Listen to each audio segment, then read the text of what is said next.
Bentrok antara kelompok purnawirawan dengan mahasiswa terjadi di depan Taman Makam Pahlawan Kalibata.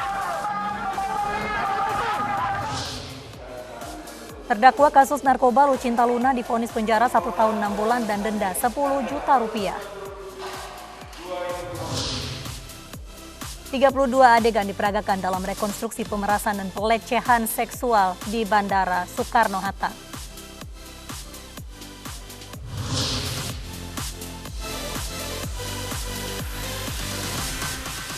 Halo, selamat malam pemirsa.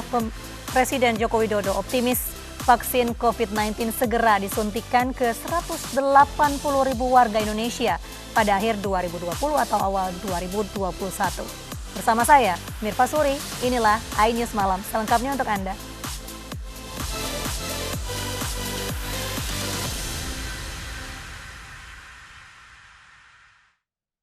Pemirsa, kebakaran terjadi di sebuah gudang milik PLN di Kalideres, Jakarta pagi tadi.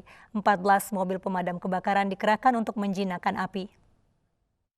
Kebakaran di Kalideres Permai, mohon bantuan. Gudang kabel milik PLN seluas 600 meter persegi di kawasan Kalideres, Jakarta Barat pagi tadi terbakar.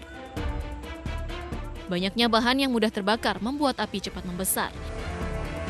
Diduga kobaran api berasal dari korsleting arus listrik.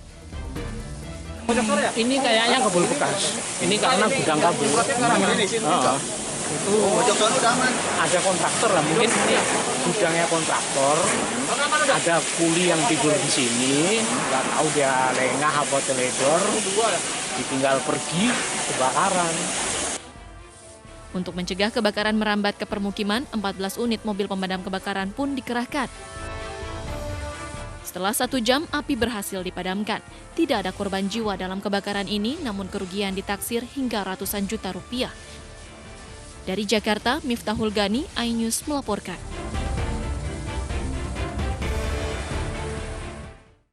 Sebuah pabrik mebel di Kabupaten Probolinggo, Jawa Timur terbakar. Akibat kebakaran itu 2 karyawan tewas.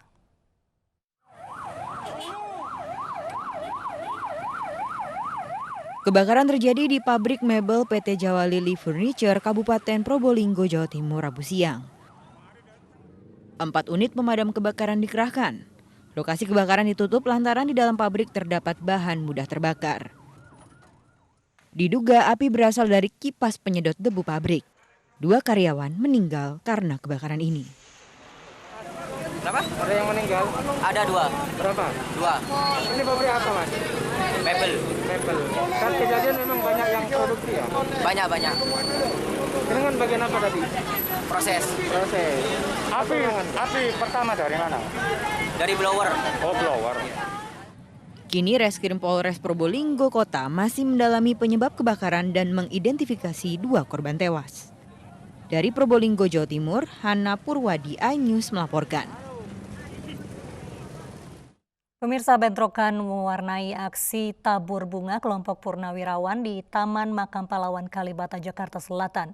Bentrokan terjadi setelah adanya penolakan dari mahasiswa yang menggelar unjuk rasa di depan TMP Kalibata.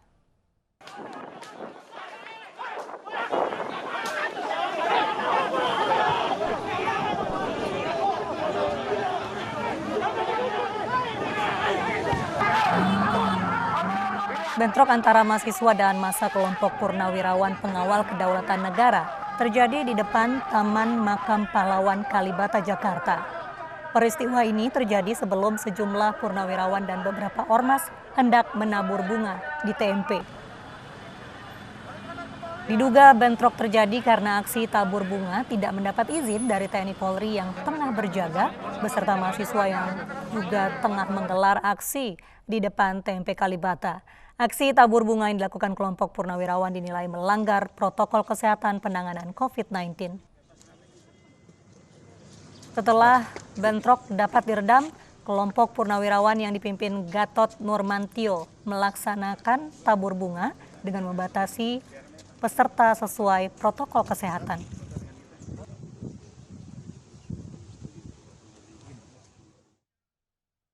Puluhan nelayan di Kabupaten Tuban, Jawa Timur menggeruduk dan menutup paksa pabrik pengolahan ikan.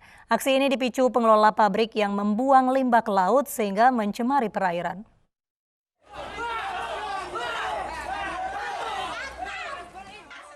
Para nelayan yang kesal langsung mendatangi pabrik pengolahan ikan PT Nasional Indomina di Tuban, Jawa Timur. Mereka mendatangi karyawan dan meminta mereka untuk menghentikan kegiatan operasional dan menutup pabrik. Tak sampai di situ, mereka juga membuang ikan segar yang ada di depan gudang serta menyiram pabrik dengan air limbah dan ikan busuk. Aksi warga ini dipicu pembuangan limbah pabrik ke laut sehingga mengakibatkan perairan sekitar berbau tidak sedap dan menyebabkan gatal-gatal pada kulit. Kan baunya itu Pak, baunya dan sekarang bukan bau Pak. Kalau bau nelayan itu sudah segojangannya Pak, berhari-harinya sudah siap. Karena ini berminyak Pak, sabun itu nggak murah Pak, nggak murah. Berarti limbahnya dibuang di laut? Di laut, sekarang enggak ya Pak. Kita sudah ada negosiasi dengan pihak terkait untuk mengadakan izin IPAL dan mendatangkan mesin pengolahan limbah. Tapi terkait dengan birokrasi, jadi mesinnya itu belum datang Mas, seperti itu. Terus dengan dibuangnya di laut itu apakah memang sebenarnya gitu atau gimana? Tidak Pak. Pengelola pabrik yang bernegosiasi dengan nelayan kemudian bersedia untuk menutup pabrik dan para nelayan membubarkan diri dengan tertib. Dari Tuban, Jawa Timur, Pipit Wibawanto, iNews melaporkan. Pemirsa, puluhan orang dari lembaga swadaya masyarakat menolak deklarasi koalisi aksi menyelamatkan Indonesia di Tugu Rengas Dengklok, Karawang. Aksi sempat memanas saat masa mendatangi lokasi deklarasi.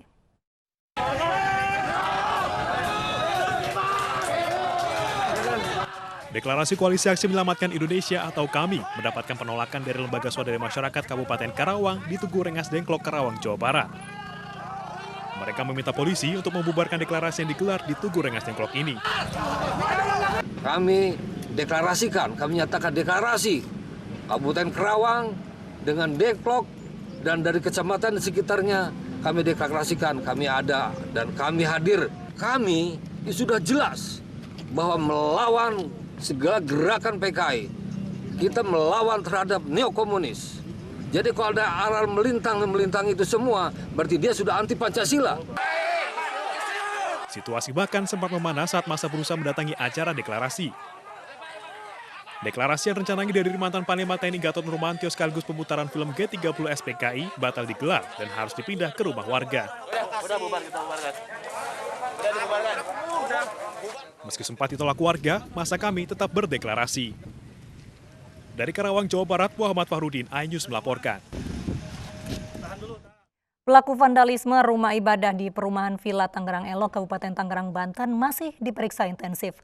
Pelaku nekat melakukan vandalisme lantaran memiliki pemahaman bahwa perbuatannya benar.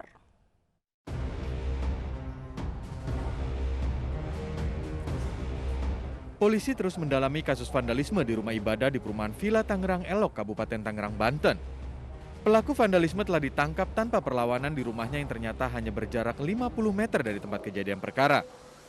Dari hasil pemeriksaan sementara diketahui pelaku berinisial S yang masih berusia 18 tahun merupakan mahasiswa di salah satu perguruan tinggi di Jakarta.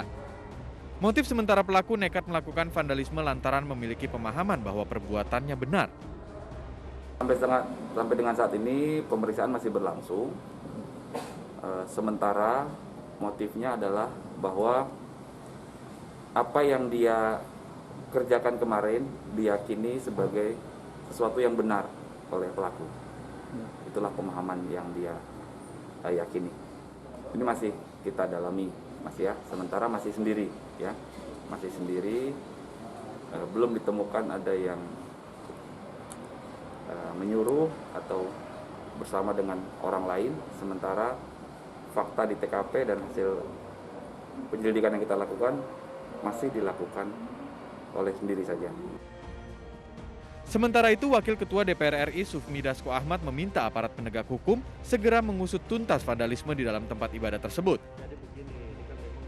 Kami minta kepada aparat penegak hukum untuk mengusut tuntas motif pelaku dan kemudian jikalau ada hal-hal lain yang perlu didalami lebih dalam lagi, tidak hanya cukup kemudian menangkap pelaku, tapi kemudian didalami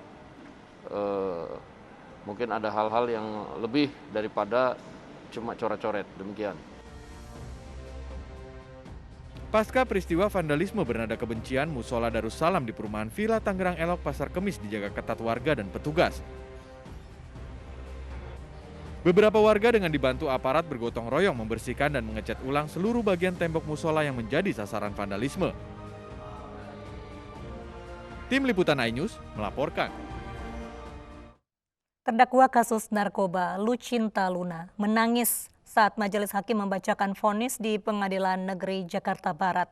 Ia divonis penjara selama 1 tahun 6 bulan dan denda 10 juta rupiah karena menggunakan psikotropika jenis Riklona dan ekstasi.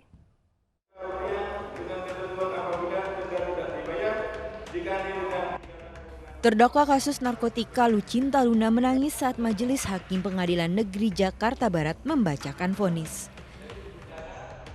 Terdakwa Luna Putri alias Lucinta Luna dengan pidana penjara selama 1 tahun dan 6 bulan dan denda sebesar 10 juta rupiah.